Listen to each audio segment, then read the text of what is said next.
In today's video, I'm going to teach you how to resolve Google Classroom login errors in just 5 minutes. Now, Google Classroom is an essential tool for both teachers and students, making seamless login all the more crucial. When you're faced with login issues, it can be frustrating, but don't worry, we'll walk through simple steps to get you back into your virtual classroom without delay. First things first, let's focus on your internet connection. It's fundamental to ensure you have a stable connection when accessing Google Classroom. Sometimes slow or inconsistent internet can be the main culprit behind login troubles. What you should do is run a quick speed test. This will help confirm whether your connection is robust and swift enough for online activities. If you discover that the connection is unstable, try restarting your router, or if possible, switch to a different network. A fresh start often clears up any minor disruptions that could be interfering with your login attempts.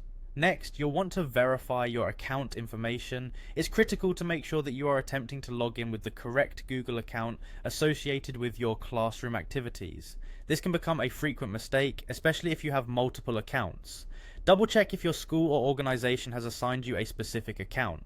Logging in with the right credentials is key to gaining access without hitches. If your internet connection and account credentials are in order, it's time to clear your browser's cache and cookies. This step is particularly relevant if you're using Google Chrome. Here's how to do it.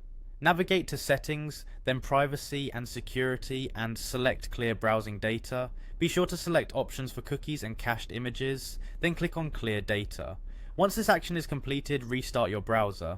Clearing these stored files can often immediately enhance the performance of online tools like Google Classroom. Another handy tip is to try accessing Google Classroom via an incognito or private mode in your browser. This approach can effectively bypass any extensions or cached data that might be causing issues. Often, turning to a private browsing mode is a straightforward way to diagnose and solve browser-related problems quickly. Finally, let's delve into account permissions. It could be the case that your school's administrator hasn't activated Google Classroom for your account. If you've checked all other avenues and the problem persists, consider contacting your teacher or the IT administrator at your institution. They have the ability to check permissions and may be able to activate your account promptly.